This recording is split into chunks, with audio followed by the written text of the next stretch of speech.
about people. It's about, health, life, limb, some of the things that we hold most precious on this planet. We don't have to take the risk. There are other options.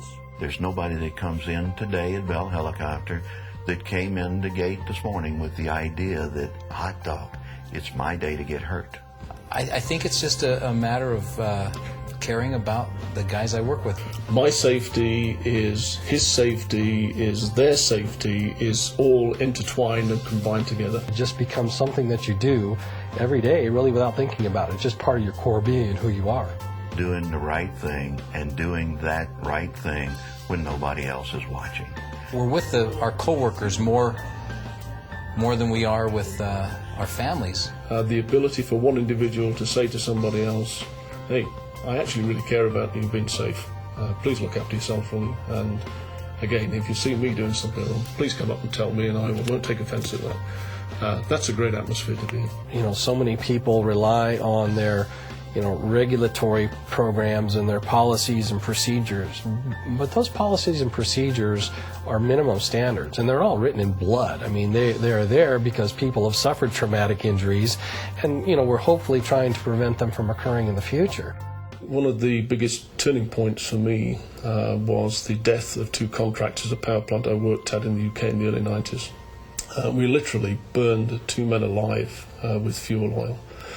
And that probably was a turning point for many people. Certainly was for me. I think I was shocked that we could kill 2 people as easily as we did through a failure of procedures, failure of intent really to make things as safe as we possibly could for people who were working on the sites. A defining moment came early in my career, only about 6 months into the safety profession, when I received a call one night from a company I was working with in Louisiana that we'd had a gentleman fall in the canal and drown.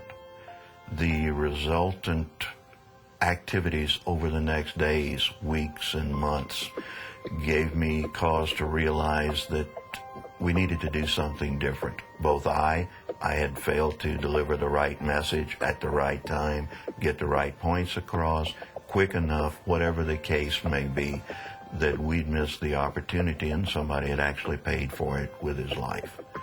In the ensuing months in the investigation, we saw the impact on the family, on the company, on the fellow employees, and several sleepless nights on my part, thinking about what could I have done differently, thinking about the would've, could've, should've.